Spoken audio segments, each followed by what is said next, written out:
When inventory numbers start moving faster than price signals, you know the market is speaking a language that goes beyond headlines. I'm Mark Roach, and this is FutureWise Energy, an innovative voice, an independent upstream energy platform supported by individuals where I share my views across cultures, technology, operating oil and gas fields, executing M&A, as well as leadership in startups. I draw from a wide range of personal experiences from over 30 years in the industry. The fundamentals are telling a different story than price action may suggest. Cushing storage dropped 1.2 million barrels this week, while gasoline and distillate stocks continued their steady downdraw. These aren't seasonal adjustments, they're structural shifts happening while everyone watches the headlines. WTI nudged up to 62.69. Brent climbed to 66.35, but the real action is in the storage tanks. China's strategic petroleum reserve buildup accelerated through the quarter, adding 500,000 barrels per day to global demand. Beijing isn't just buying oil, they're architecting energy security while prices remain suppressed. That's 169 million barrels of new storage capacity coming online through 2026, and it represents more than emergency reserves. It's leverage. The EIA's latest numbers paint a sobering picture for the fourth quarter. Global oil inventory is expected to build by 2.1 million barrels per day. Brent forecast to average $62 this quarter, potentially sliding to $52 next year if the supply-demand imbalance persists. These aren't projections, they're market realities already being priced into long-term contracts. LNG export momentum continues its relentless climb. September shipments hit 9.4 million metric tons, with Louisiana facilities driving more than 60% of the flow. Cheniere's Sabine Pass remains the workhorse, but the real story is what's coming.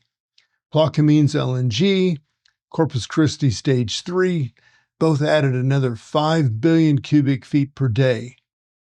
We could see total U.S. LNG exports reach 16 billion cubic feet per day next year.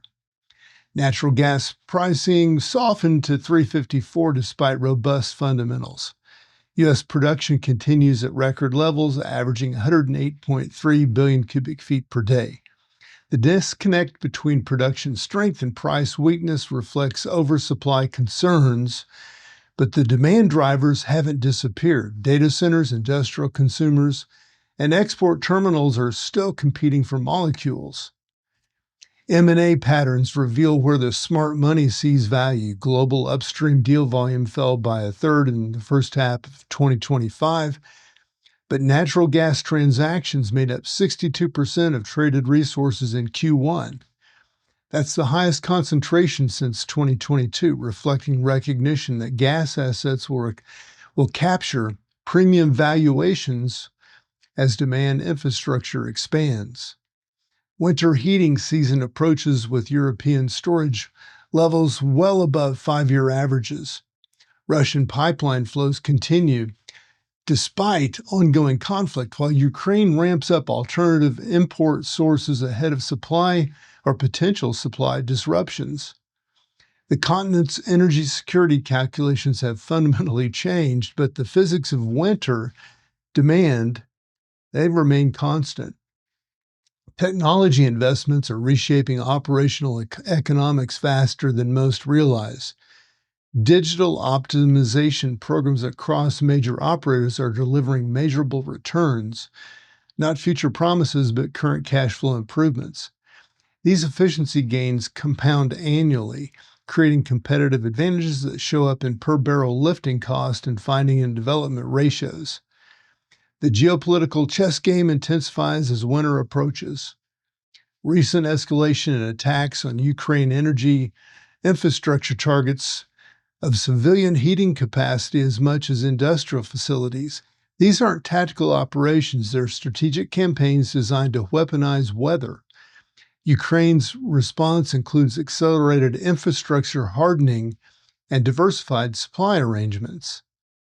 Permian Basin efficiency continues its steady march upward. Operators are drilling long laterals, optimizing completion designs, and deploying advanced drilling technologies that reduce time from spud to first production. These incremental improvements accumulate into structural cost advantages that persist regardless of commodity price cycles. Storage capacity constraints are emerging as the next bottleneck, not just for crude oil, but for refined products, natural gas, and petrochemicals. Infrastructure development consistently lags demand growth, creating periodic supply chain stress points that manifest as regional price dislocations and logistical premiums. The mathematics of energy transition remains stubbornly unchanged. Renewable capacity additions continue, but baseload demand growth from electrification and industrial expansion requires firm power generation. Natural gas fills this gap more effectively than any alternative, creating sustained demand even as environmental policies favor renewables. Capital allocation discipline amongst public companies contrasts sharply with aggressive spending by national oil companies and private equity-backed operators. This divergence creates opportunities for asset transfers between different capital structures, each optimizing for different risk-return profiles and time horizons. Market infrastructure or market structure evolution accelerates as traditional benchmark pricing gives way to more granular, location-specific, and quality-adjusted valuations. This shift reflects infrastructure constraints, regulatory differences, and quality premiums that weren't significant when global oil markets were more homogeneous. I'm Mark Roach, and this is Future Wise Energy.